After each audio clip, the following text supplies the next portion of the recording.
And I think it's happening. Yes, it is. I'm live. It's the Nazarite bringing you Hebrew lore from days of yore right here in Jerusalem.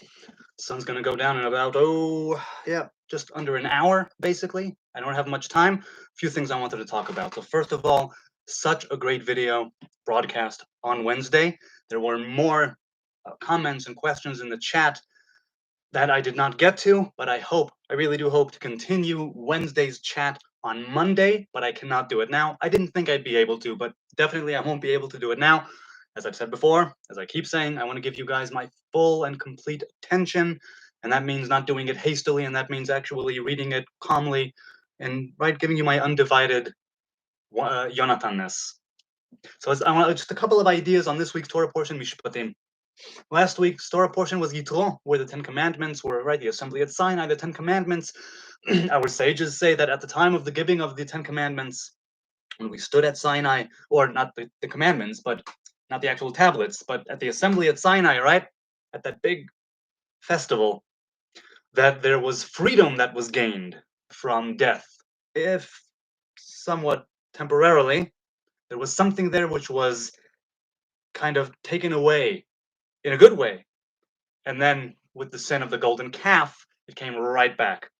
But there was a freedom that was gained there, that freedom of Torah, that freedom of being under the yoke and the burden of the Most High, right? And as we know, Rabbi Yehuda Levi with his famous line, which is, "The servants of time are the servants of servants, but the servant of Adonai alone is free."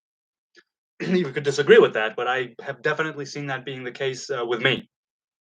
Now, what is it that we're told right after that assembly at Sinai? Right in this week's Torah portion, the second verse, right? It's Exodus 21, verse 2, the beginning of Parashat Mishpatim. If thou buy a Hebrew servant, 6 years he shall serve, and in the seventh he shall go out free for nothing. So basically, it's like Bob Dylan said, right? You're gonna have to serve somebody. Now, I've mentioned this. I'm pretty sure I've gone over Parashat Mishpatim twice, if not thrice, before in my old channel. But seeing as how it's the first time doing it in this channel, I'm sure I might be saying things that I've said in the past. And I'm just gonna have to plow right ahead here.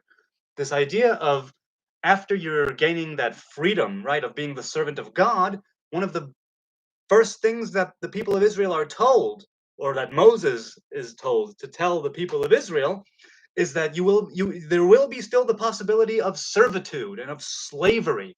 But with the people of Israel, the goal is, the key is, the aim is freedom, real freedom, which is why the servitude of the Hebrew man and woman, it's bound in the by time, 6 years or up until the Jubilee, whichever, or if they want to continue after 6 years until the time of the next Jubilee, once every 50 years, there's the Jubilee, and all of those who wanted to stay on beyond 6 years, they can walk free. But basically, you're a slave for a certain period of time, and that's it. You must be granted your freedom. And not only are you granted your freedom, but your master must give you all kinds of stuff to send you out, not bereft of everything, and with just your clothing on, or with just, you got to get some things, not to be sent out into the world with nothing. You're going to have to serve somebody. This is true across the board. Just like Dylan said, it might be the devil, it might be the Lord. You're going to have to serve somebody. But eventually, what is it that you are going for? Where does your freedom lie? Where is your true liberty? This is what the Torah is asking us, and this is what we need to ask ourselves, right? Where does freedom really lie? Is it freedom to do whatever you want? Is it freedom from something? What is actual true freedom? So those watching now, those watching later, I don't even know if anybody's watching right now. Hi, one person. Hello, one person. Hi there. Shabbat shalom to you. So give me your definition of freedom. I'd love to hear it. The second thing I wanted to speak of, the second verse. So there's that idea of servitude being temporary. By definition, it must be temporary servitude, because Hebrew people, the human race by and large, but with the Torah here, we'll talk about the Hebrew people, we must be free.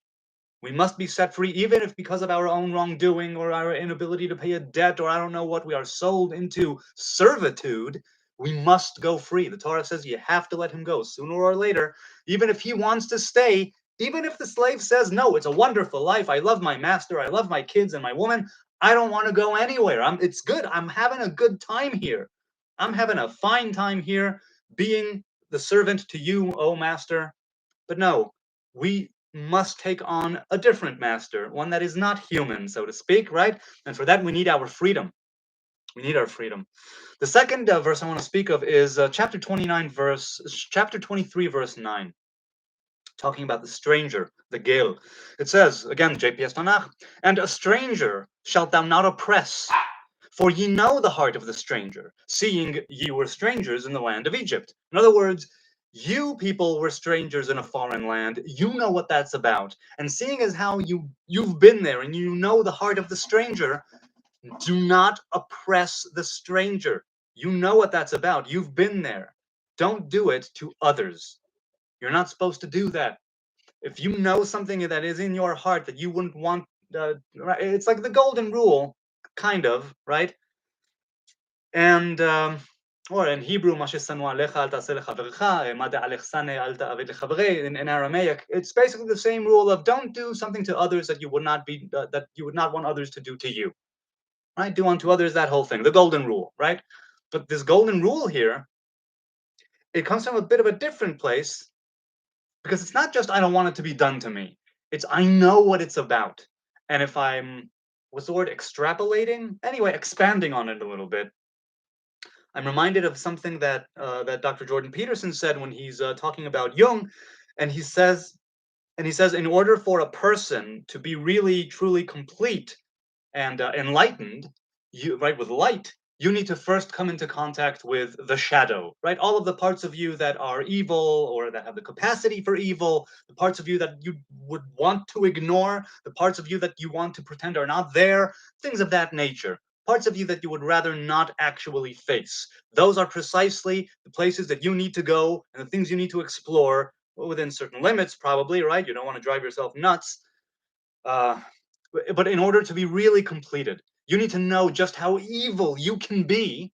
Maybe not practically, but you certainly need to know it up here and in your heart. You need to know how evil you can be in order to then have the capacity to be evil and abstain from doing evil. Because if you're just being harmless, that's not virtuous. That's just harmlessness. And that's not the same thing. Real virtue, he says, is being able to use the sword, but keeping it sheathed, right? Until the proper time. If you need to use it, you need to use it. What did Jeremiah say, right? A curse on he who lacks in doing the Lord's work, and a curse on he who keeps his sword from bloodshed. Something like that. Now, people are saying he's talking about sacrifices or whatever, but the point still stands. There are times when you need to draw your sword. But to know when to do that, and to have that knowledge, and to discern, and to have the capacity, the ability to have that weapon on you, but only draw it when you must, that's virtuous. That is actually being a human being with well, a more complete and full understanding of humanity. And it comes from encountering the idea of your own malevolence, right? Your own capacity for wrongdoing, for iniquity, for evil. There's real evil in the world. And until you come face to face, so to speak, in whatever capacity, in whatever way, with your own wickedness, you can't really truly be virtuous. Now, this can stay at the level of intellect.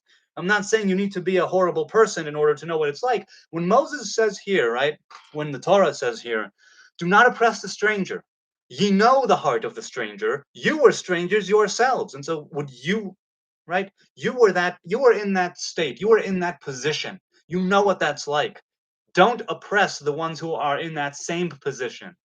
That same position that was you. You know the heart of the stranger. To know the heart of things, to know, right? To know is, in biblically speaking, is to have a union, to have a real connection. The more we get to know ourselves and our capacity for good and evil, again, only on the level of the intellect, at least when it comes to evil, right? Our philosophy needs to be that yin and yang, needs to be that good and evil.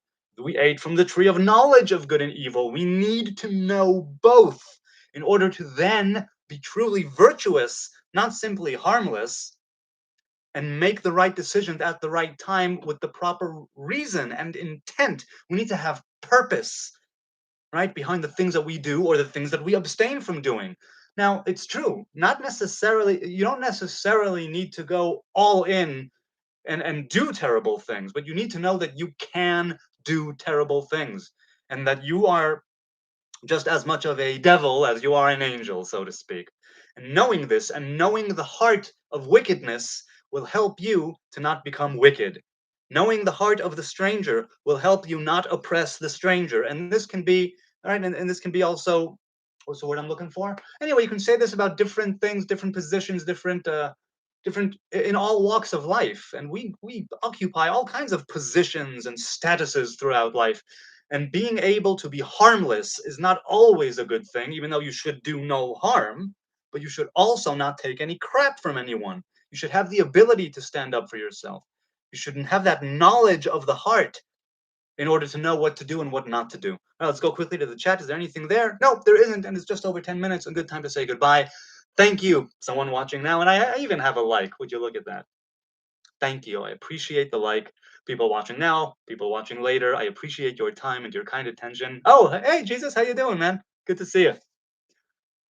Let's have a wonderful Sabbath, a glorious, restful, blissful Sabbath full of good food, positive vibes, a taste of the world to come. It's you, mate. Hi there. And now I shall say goodbye. God willing, I will see you Monday for the continuation of the chat on Wednesday, or, if there are any other questions and comments. So, Hebrew Nazarite across the board, and I'll see you then. Cheers.